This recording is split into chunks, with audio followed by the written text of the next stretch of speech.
بسم الله الرحمن الرحيم. الحمد لله والصلاة والسلام على رسول الله. أما بعد، أعوذ بالله من الشيطان الرجيم. بسم الله الرحمن الرحيم. فالذين آمنوا به وعزروه ونصروه واتبعوا النور الذي أنزل معه أولئك هم المفلحون. قابل احترام دینی رہنماؤں اور علماء کرام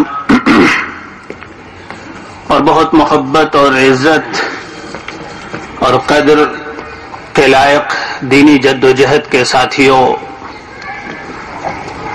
دینی بھائیوں اور ماؤں اور بہنوں، وقت بھی مختصر ہے اور کچھ گرمی کا احساس بھی ساتھیوں کو ہو رہا ہے. کوشش کرتا ہوں کہ 20-22 منٹ میں پوری گفتگو مکمل ہو جائے، لیکن سب سے پہلے میں بہت مبارکباد دینا چاہوں گا ان بامقصد ساتھیوں کو جو ایسا بامقصد سیرت کا جلسہ منعقد کر رہے ہیں. سیرت کے جلسوں میں جیسی بے مقصدیت اور جیسا فضول عمل اور مجھے اگر کہوں جیسی سیرت اور رسول اللہ صلی اللہ علیہ وسلم کی ناقدری کے نمونے سامنے آتے ہیں، اس کے بعد کبھی کبھی سیرت کے عنوان سے جلسوں میں شرکت کرتے ہوئے ڈر بھی لگتا ہے.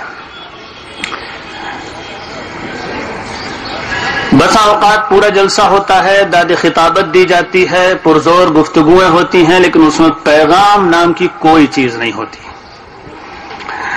اللہ تعالیٰ کرے کہ یہ جلسہ پورے طور پر پیغام کا حامل جلسہ ہو اور ہم سب لوگ اسی نیت سے بیٹھیں اور سنیں اور اسی نیت سے جائیں کہ ایک پیغام لینے آئے تھے، ایک مشن لینے آئے تھے، ایک یاد دہانی کرنے اور کرانے آئے تھے اور ایک سبق لے کر جا رہے ہیں اور انشاءاللہ اس سبق پر عمل کریں گے. مجھے گفتگو کا موضوع دیا گیا ہے پیغمبر انقلاب محمد رسول اللہ صلی اللہ علیہ وسلم. درود پڑھ لیا کریں بھائی جب رسول اللہ صلی اللہ علیہ وسلم کا نام آیا کرے. انقلاب کا لفظ ایسا لفظ ہے کہ اس زمانے میں لوگوں نے اس کے ساتھ کچھ خاص تصورات لگا دیے ہیں. عام طور پر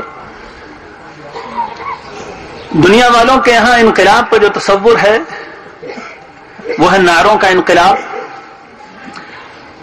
تحریکات کا، مظاہروں کا، سیاسی ناراضگیوں کا اور حقوق کی جد و جہد کا انقلاب.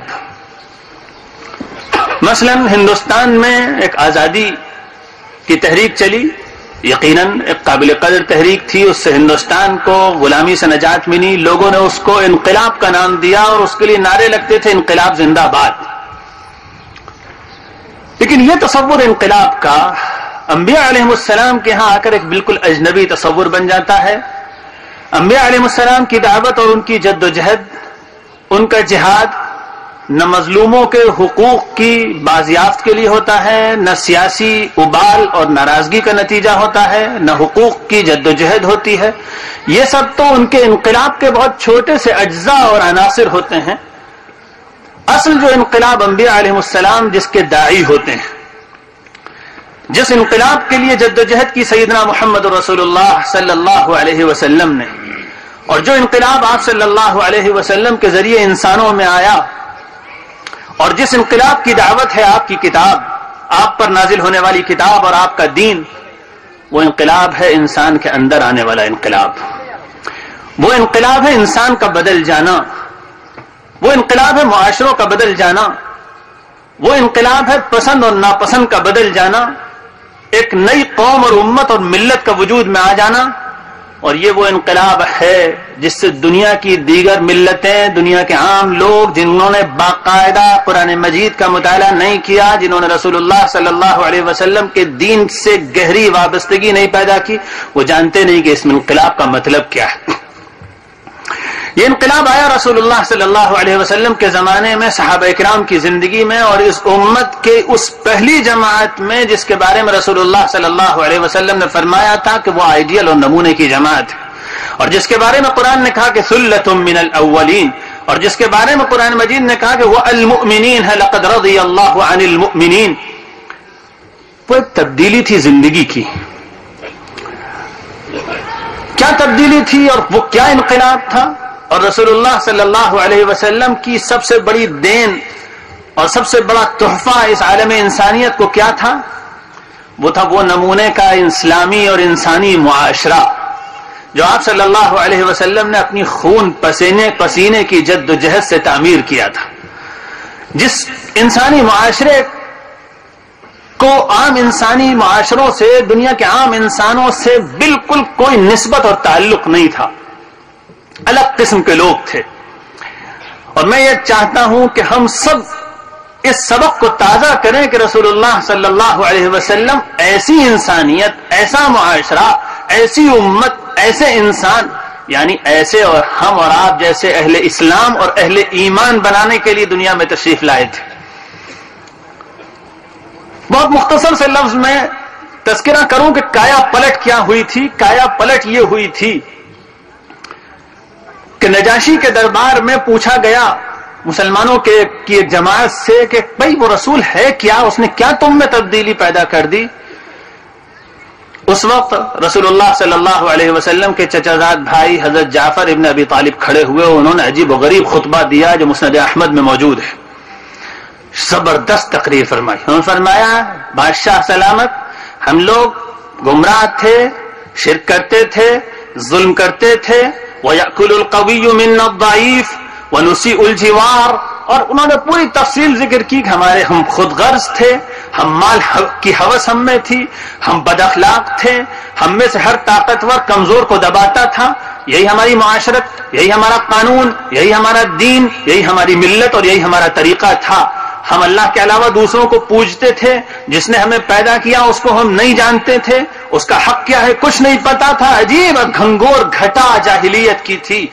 اچانک اللہ کا ایک رسول آتا ہے اور سپید صبح گویا طلوع ہوتا ہے، اور اس وقت اللہ کے رسول آواز دیتے ہیں اے انسانوں اکیلے اللہ کی بندگی اور اس کی عبادت کرو۔ اب ہم کو اس نے نماز کا حکم دیا، صدقے کا حکم دیا، روزے کا حکم دیا، پڑوسیوں کے ساتھ اچھے سلوک کا حکم دیا، ایمانداری کا حکم دیا، ہم کو حکم دیا انصاف قائم کرنے کا، انصاف کی جد و جہد کا، یہ ہم کو حکم دیا۔ ہم اس رسول پر ایمان لے آئے، ہم نے اس کا ہاتھ تھام لیا، ہم نے اس دین کو قبول کیا۔ یہ ہے ہمارے اندر آنے والا انقلاب۔ یوں تو صحابہ کرام میں سے ہر فرد اور خاص طور کے اوپر ان کے جو بڑے لوگ تھے ان میں سے ہر ایک کی کچھ خصوصیتیں تھیں، لیکن بحیثیت امت، بحیثیت جماعت، چند خصوصیتیں ان میں ایسی تھیں جو آپ کو ہر ایک کے اندر ملیں گی، جس کا مطلب یہ ہے کہ وہ اصل انقلاب تھا جو پوری قوم میں عام تھا، جو ہر فرد میں تقریباً جس نے بھی سچے دل سے صحابہ کرام کے ساتھ اسلام قبول کیا تھا، ان میں بہت درجات تھے، ابو بکر صدیق بھی تھے، عام صحابی بھی تھے، لیکن ہر ایک میں یہ چند چیزیں بالکل مشترک تھیں۔ گویا وہ انقلاب تھا جو عام بالکل گراس روٹ پر اور نچلی سطح پر آ گیا تھا، اور وہی انقلاب اصل ایمان اور اسلام کی علامت اور اس کا عنوان ہے۔ جب تک پوری صفوں میں ایک ایک مرد، ایک ایک عورت، ایک ایک گھر، جب تک وہ تبدیلی نہیں آ جاتی، جب تک اس کا مطلب دین کا مطلوبہ نشانہ حاصل نہیں ہو رہا، اور دین بہت کمزور اور ایمان بہت کمزور ہے۔ وہ چند صفات ایسی ہیں، میں ان میں سے صرف 3-4 صفتوں کا تذکرہ کروں گا، کوشش کریں ہم سب کہ وہ ضرور بالکل ابتدائی لیول پر ہمارے اندر آ جائیں۔ نمبر 1، ایمان، یقین اور اللہ سے تعلق، یہی اس انقلاب کی بنیاد تھی۔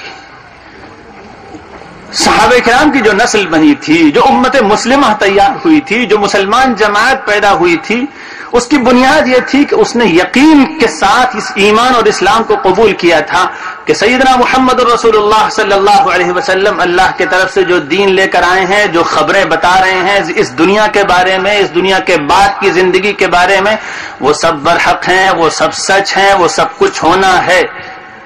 آپ نے جس بات کو اچھا کہا وہ اچھا ہے، جس بات کو آپ نے غلط کہہ دیا وہ غلط ہے، چاہے ساری دنیا کا طریقہ ہو۔ اس یقین اس میں ایسا نہیں تھا کہ کچھ لوگوں کو ان باتوں کا یقین ہو، کچھ کو یقین نہ ہو۔ یہ پوری امت میں مشترک تھا، ایک جماعت تیار ہوئی تھی۔ ہماری طرح نسلی مسلمان تو تھے نہیں کہ جس نے ووٹر لسٹ میں اپنا نام مسلمان لکھا دیا اب وہ مسلمان ہے، بلکہ ان کا معاملہ یہ تھا کہ جس نے اللہ کے رسول کے ہاتھ میں ہاتھ دے کر اسلام اور ایمان کا معاہدہ کیا ہے وہ مسلمان ہوتا تھا۔ وہ بہت شعور کے ساتھ، بہت سوچ سمجھ کے اسلام اور ایمان قبول کرتے تھے۔ تو ان کے اسلام اور ایمان کی ایک بنیاد تھی اللہ اور اس کا رسول سچا، اور پھر ایسا یقین ہوتا تھا کہ ساری دنیا ایک طرف کھڑی ہو جائے، ان کا یقین نہیں ٹلتا تھا اور نہیں ڈگمگاتا تھا۔ مثلا ایک مثال، اور اس کے آئینے میں اللہ کرے ہم سب اپنا حال اور اپنی تصویر دیکھیں۔ رسول اللہ صلی اللہ علیہ وسلم نے غزوہ حدیبیہ کے موقع پر ایک سفارتی مشن پر اور مذاکرات کرنے کے لیے حضرت عثمان رضی اللہ عنہ کو بھیجا، مکے کے سرداروں اور وہاں کے رہنماؤں سے بات کرنے کے لیے۔ حضرت عثمان پہنچے وہاں اپنے ایک رشتہ دار کے یہاں پہنچے۔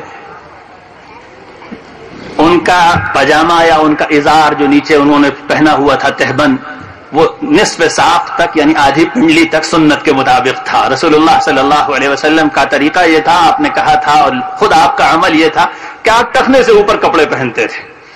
حضرت عثمان پہنچتے ہیں، ان کے وہ ساتھی جو ان کو لے کر جا رہے ہیں اس وقت کے مکے کے رہنماؤں اور سرداروں سے ایک بہت کروشل اسٹیج پر مذاکرات کرانے کے لیے، وہ کہتے ہیں کہ یہاں کے لوگوں کا طریقہ یہ ہے کہ بہت خراب قسم کے رذیل اور پسماندہ لوگ ٹخنے سے اوپر کپڑے پہنتے ہیں، یہاں تو جو جتنا بڑا آدمی ہے وہ اتنا ٹخنے سے نیچے کپڑا پہنتا ہے۔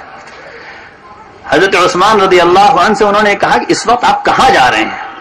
اس وقت آپ ایک بڑے سفارتی ڈیلیگیشن میں بات کرنے کے لیے جا رہے ہیں، اس وقت ذرا سا آپ کچھ مینرز کا، یہاں کے جو مینرز ہیں اس کا خیال رکھیے، یہاں کے لحاظ سے آپ بہت سوفسٹیکیٹڈ قسم کے آدمی سمجھے جائیں، آپ ایسے بالکل ایک عام آدمی کی طریقے سے اور بالکل معاذ اللہ گواروں کی طرف سے چل رہے ہیں۔ حضرت عثمان نے بہت سادگی اور انکسار کے ساتھ ایک جواب دیا، اللہ ہکذا عزرت صاحبنا، نہیں، ہمارے جو رسول ہیں ان کا طریقہ یہی ہے، ان کا ازار اور ان کا نیچے کا تہبند ایسا ہی ہوتا ہے، ہم تو اسی طرح کرتے ہیں۔ بہت سادہ سا جملہ ہے، لیکن اس کے اندر یہ یقین ہے کہ ساری دنیا کا طریقہ غلط، دنیا کے ایلیٹ کلاس کا فیشن غلط، دنیا کے بڑے بڑے سرداروں کا طریقہ غلط، رسول عربی سیدنا محمد الرسول اللہ صلی اللہ علیہ وسلم کا طریقہ صحیح۔ یہ ہے ایمان، اور یہ اس انقلاب کی بنیاد تھا جو صحابہ کرام میں آیا تھا۔ کیا ہم شرما نہیں جاتے سنتوں پر عمل کرتے ہوئے؟ بہت صاف بات ہے بھائیوں، ابھی مولانا فرما رہے تھے، بڑی پرمغز تقریر تھی مولانا فلاحی صاحب کی، بڑی سادہ اور بالکل ٹو دی پوائنٹ۔ اس مسئلے میں جانے کی کوئی ضرورت نہیں کہ یہ سنت ہے کہ مستحب ہے کہ واجب ہے، مسئلہ یہ ہے کہ آپ شرما رہے ہیں دین پر عمل کرتے ہوئے۔ مسئلہ یہ ہے کہ دین پر یقین نہیں، دین کی عزت نہیں، کفر کے سرداروں اور طواغیت کی عزت ہے، وقت کے گمراہوں گمراہیوں کے علم برداروں، گندی اور زنا کی تہذیب کے سرداروں کی عزت ہے، ان کا لباس، ان کی شکلیں، ان کا طریقہ، ان کا فیشن، ان کے جیسے لباس۔ لڑکی ننگے لباس میں باپ کے سامنے آتی ہے، ایسا آنکھوں کا حیا کا پانی مر گیا ہے اور دل ایسا گنہگار ہو گیا ہے کہ اپنی بچی کو ٹوکنے کی ہمت باپ کے اندر نہیں ہے۔ بوڑھی بوڑھی مائیں برقع پہنتی ہیں، لڑکی ننگی ساتھ میں گھوم رہی ہے۔ کہاں یہ دین کی عزت ہے دلوں کے اندر؟ اس کا مطلب یہ ہے کہ امریکہ کے کفر کے علم برداروں اور یورپ کے طاغوتوں کی عزت ہے، اور دنیا کے زنا کی تہذیب کے علم برداروں اور ان زنا کی تہذیب کو فروغ دینے والوں کا طریقہ اچھا، اور رسول اللہ صلی اللہ علیہ وسلم کا طریقہ اچھا نہیں لگتا۔ بات صاف ہے، فیصلہ ایمان اور اسلام کے، فیصلہ اسلام اور کفر کے بیچ میں ہے۔ انقلاب اسی سے آتا ہے، زیادہ باتیں کرنا، زیادہ فلسفیانہ باتیں سوچنا، وہ سب کچھ نہیں۔ بنیاد اس انقلاب کی یہ ہے کہ اس دین کو اور سیدنا محمد رسول اللہ صلی اللہ علیہ وسلم کے دین کو برحق سمجھا ہے تو خم ٹھوک کے بہادری کے ساتھ پوری دنیا کی مخالفت مول لینے کے لیے مسلمان تیار ہو جائے. اور الحمدللہ مولانا نے بھی مجدہ سنایا. پوری دنیا میں الحمدللہ وہ بندے جو با توفیق ہیں، جنہوں نے سچائی کے ساتھ اللہ کے دین پر جمنے کا فیصلہ کیا ہے، عورتوں میں بھی، جوانوں میں بھی، بوڑھوں میں بھی، بچوں میں بھی، وہ خم ٹھوک کر اس میدان میں ہیں. ابھی تھوڑی دیر پہلے میرے ایک دوست نے اپنی بچی کی بات سنائی کہ وہ بچی علی گڑھ میں پڑھتی ہے، اس کے خالو نے اس کو بخار ہو گیا، یہ کہا کہ لاؤ میں تمہاری نبض دیکھوں. اس نے ہاتھ پیچھے کر لیا.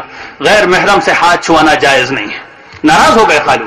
مگر وہ بچی چونکہ ایک دینی کارکن کی بچی ہے، ایک ایسے شخص کی بچی ہے جس کے یہاں تعلیم دی گئی ہے کہ رسول اللہ صلی اللہ علیہ وسلم کی شریعت برحق، سماج کے ریت رواج اور مغرب کا قانون اور مشرق کا طریقہ غلط، اس ایمان کی بنیاد پر اس نے فیصلہ کیا ہے کہ مجھے حجاب کے ساتھ اور شرعی پابندیوں کے ساتھ رہنا ہے. میں بھی چند دن پہلے JNU میں تھا، دل خوش ہو گیا، باغ ہو گیا، بلکہ اپنے اوپر شرم بھی آئی کہ وہاں کے مشترک اور کور ہاسٹلز میں بھی بعض بچیاں پورا شرعی برقع پہنے ہوئے تھیں. جب اعتماد دین پر ہوتا ہے تو یہ ہوتا ہے، اور یہی تھا صحابہ کرام کی پوری نسل کا معاملہ. اسی ایمان اور یقین کا نتیجہ یہ تھا کہ ان کے دل میں اللہ اور اس کے رسول کی جتنی محبت تھی کسی چیز کی نہیں تھی. اور اسی ایمان کا نتیجہ یہ تھا کہ ایک عام آدمی بھی جس کو کوئی یہ نہیں جانتا تھا کہ یہ صحابہ کرام میں کے علماء میں سے ہے یا بڑے دیندار لوگوں میں سے ہے، اس کا حال یہ تھا کہ وہ دنیا کے مقابلے میں آخرت کی فکر زیادہ کرتا تھا. ایک عام آدمی، ایک وہ شخص جس سے زنا کا جرم ہوا، ایک وہ عورت جس سے زنا کا جرم ہوا، وہ کوئی صحابہ کرام کے بڑے علماء میں سے نہیں تھا، رسول اللہ صلی اللہ علیہ وسلم کے بہت قریبی عورتوں میں سے نہیں تھی وہ عورت، مگر بے چین ہو گئی، تڑپ گئی، رسول اللہ کے پاس آئی، اللہ کے رسول مجھے پاک کر دیجئے، مجھ سے بہت گھناؤنا جرم ہوا ہے. اس کو معلوم تھا کہ اس جرم کی کیا سزا ہے، مجھے سنسار کر دیا جائے گا. رسول اللہ صلی اللہ علیہ وسلم نے اس کو سال بھر کی 2 سال سے زیادہ کی مہلت دی. 2 سال میں وہ بار بار آئی، اے اللہ کے رسول مجھے پاک کر دیجئے، اور آخر اس کو سزا دی گئی. اور رسول اللہ صلی اللہ علیہ وسلم نے فرمایا لقد تابت توبۃ لو قسمت علی اہل المدینہ لوسعتهم، ایسی توبہ کی ہے اس عورت نے کہ پورے مدینے کو بانٹ دی جائے تو سب کی مغفرت ہو جائے. یہ عام لوگوں کا کردار تھا، یہ انقلاب تھا سب سے بنیادی. دوسری چیز یہ تھی کہ ان کے اندر ایک احساس تھا جس کو ہم بالکل نہیں جانتے. ان کے اندر ایک احساس یہ تھا کہ ہم دنیا کی عام قوموں اور دنیا کی عام ملتوں اور عام انسانوں سے الگ قسم کے انسان ہیں. دنیا کے عام انسان کھانے پینے، دنیا میں ترقی کرنے، دنیا کمانے، دنیا کی عزت عہدے حاصل کرنے، حکومتیں حاصل کرنے، دنیا میں رنگ رلیاں منانے کو اپنا مقصد بنا کر جیتے ہیں. یہی اس وقت کے بھی دنیا کے عام انسانوں کا حال ہے. لیکن صحابہ کرام میں کا ایک فرد یہ جانتا تھا کہ ہمارا یہ مقصد نہیں، ہم ایک الگ قسم کی امت ہے، اور اس کے نتیجے میں ایک الگ زندگی تھی ان کے محلوں میں، ان کے گھروں میں، ان کے کیمپس میں الگ زندگی کی ایک حرکت نظر آتی تھی. قلار ایک شام کا ایک ریجنل حکمراں تھا، اس کا جاسوس آیا یرموک کے میدان میں 2-4 منٹ زیادہ لے سکتا ہوں. تو قلار ایک رومن امپائر کے تحت ایک حکمراں تھا شام کے علاقے میں، اس کا جاسوس آیا یرموک کے میدان میں، اس نے بھیجا کہ جا کر دیکھ کیا ہوئی، کون سی مخلوق ہے، اس کو کوئی روک نہیں پا رہا، چلی آتی ہے، جس شہر میں پہنچ جاتی ہے وہاں کے ہماری رعایا، ہمارے ہم مذہب لوگ اس کے ساتھ مل جاتے ہیں. یہ ایک عجیب بات تھی. صحابہ کرام جنگ کرنے جن سے نکلتے تھے ان کی رعایا اور ان کے عوام سب سے پہلے صحابہ کرام کے پاس آ کے کہتے تھے کہ ہم اپنی قوم اور اپنے حکمرانوں سے عاجز آ گئے ہیں، ان کے ظلم اور لوٹ کھسوٹ سے، ہم تمہارا ساتھ دیں گے. یہ زبردست ہسٹری، اگر اس پر لیکچر دیا جائے تو کم سے کم 3-4 گھنٹے کے پورے ایویڈنسز ہیں. اس مشرقی محاذ اور مغربی محاذ دونوں پہ یہ کہانی دہرائی گئی ہے، ہر شہر میں. قصہ مختصر، قلار کا جاسوس آیا اور اس نے آ کے جو دیکھا اور واپس جا کے جو رپورٹ دی وہ ایک صحابی کو مل گئی. اس نے جا کے رپورٹ دی، میں نے عجیب لوگ دیکھے ہیں. رات کو پہنچا تو معلوم ہوتا ہے سب راہب ہیں، تہجد میں کھڑے ہوئے ہیں، یہ تلاوت کر رہا ہے، یہ رو رہا ہے، یہ سجدے میں پڑا ہوا گڑ گڑا رہا ہے، دعائیں مانگ رہا ہے. میں نے سوچا بالکل سیدھے سادے بیچارے، یہ تو راہب قسم کے لوگ ہیں. صبح گیا تو عجیب حال ہے، کوئی تلوار کو باڑ لگا رہا ہے، کوئی نیزہ ٹھیک کر رہا ہے، کوئی تیر سیدھا کر رہا ہے، کوئی مشق کر رہا ہے، آپس میں دوڑ ہو رہی ہے. پھر میں ان کے بازار کی طرف گیا، دیکھا ایمانداری ہے، سچ بول رہا ہے. ایک شخص نے اگر کوئی سودا دیا تو وہ اس کا عیب بتا رہا ہے دوسرے لوگوں کو کہ میرے سودے میں یہ عیب ہے. پھر میں نے دیکھا کہ عورتیں نکل رہی ہیں کوئی جوان بھی ان کی طرف آنکھیں اٹھا کے نہیں دیکھ رہا. وہ قلار نے اس کے جواب میں معلوم کیا کہا؟ اس کے جواب میں اس نے کہا کہ اعلان کر دو ہم مقابلہ نہیں کریں گے، ہماری خود قوم ان کے ساتھ جا ملے گی. اعلان کر دو ہم مقابلہ نہیں کریں گے، ہماری خود قوم ان کے ساتھ جا ملے گی. یہ ہے، یہ ایک الگ زندگی. صحابہ کرام کا اصل امتیاز یہ تھا کہ ایک الگ امت وجود میں آئی تھی. ہم اور آپ کا موجودہ زمانے کا حال یہ ہے کہ دنیا میں دوسری قوموں کے مقابلے میں ہم زیادہ جھوٹے ہیں. جی ہاں، اس لیے ہم زیادہ جھوٹے ہیں کہ لندن ایئرپورٹ پہ میرے ساتھ یہ تجربہ ہوا کہ 3 لوگوں نے جھوٹ بولا، تینوں مسلمان تھے. کسی گورے نے وہاں ایئرپورٹ پہ جھوٹ نہیں بولا. میرے سامنے کا واقعہ ہے. میں نے جا کے اپنے میزبانوں سے ذکر کیا، انہوں نے کہا نہیں، یہاں کے لوگ جھوٹ نہیں بولتے، یہاں کے لوگ جھوٹ نہیں بولتے، مسلمان جھوٹ بولتے ہیں. یہ تو ایک مثال ہے. دنیا میں ہم سے زیادہ گندا، دنیا میں ہم سے زیادہ جھوٹ بولنے والا، ہم سے زیادہ وعدہ خلافی کرنے والا، ہم سے زیادہ بچوں کے ساتھ بچوں کی تربیت کی فکر نہ کرنے والی اور کون امت ہے؟ بالکل بدل گئی صورتحال، انقلاب آ گیا. ایک وہ انقلاب تھا، ایک ہمارے حال کا انقلاب ہے. یہاں تک کہ یہ زندگی ایسی تھی اور وہ اپنے آپ کو ایسا فورس کرتی تھی، ماحول اپنے آپ کو ایسا مسلط کرتا تھا کہ منافقین تک کو نماز مسجد میں آ کے پڑھنی پڑتی تھی. اس زمانے میں زکوٰۃ دینی پڑتی تھی اور جہاد میں رسول اللہ صلی اللہ علیہ وسلم کے ساتھ نکلنا پڑتا تھا. کن کو؟ منافقوں کو. ایسا ماحول کریٹ کر دیا تھا رسول اللہ صلی اللہ علیہ وسلم نے. یہ ہے اصل انقلاب. تیسری چیز اور آخری چیز، صحابہ کرام کا میں جو انقلاب آیا تھا اور جس سے یہ امت بنی تھی اور جو اصل رسول اللہ صلی اللہ علیہ وسلم کا کارنامہ تھا، اس انقلاب کی ایک خاص جہت یہ تھی کہ ایک ایک فرد امت میں اس ذمہ داری کا احساس تھا کہ اس دین کی مدد کرنا، اس کے فروغ اور کے لیے جد و جہد کرنا اور اس کے راستے میں اپنا تن من دھن اور عزت قربان کرنا، یہ ہماری ذمہ داری اور ہر ایک اس کے لیے تیار رہا کرتا تھا. ایک لنگڑے شخص تھے، بوڑھے، تقریباً 60 سے اوپر 68 سال کے. ان کے بچوں نے کہا ایک جہاد کے موقع پہ آپ کیوں جانے کو تیار ہیں ہتھیار سنبھالے ہوئے؟ انہوں نے کہا نہیں، مجھے تو جانا ہے. مقدمہ رسول اللہ صلی اللہ علیہ وسلم کے یہاں پیش ہوا. حضور نے کہا ان سے، جب بچے سمجھا رہے ہیں تم لنگڑے بھی ہو، تم پر فرض نہیں ہے، بیٹھ جاؤ. اور بچوں سے کہا جب ابا کو شوق شہادت کا اتنا ہے تو ان کو بھی اجازت دو.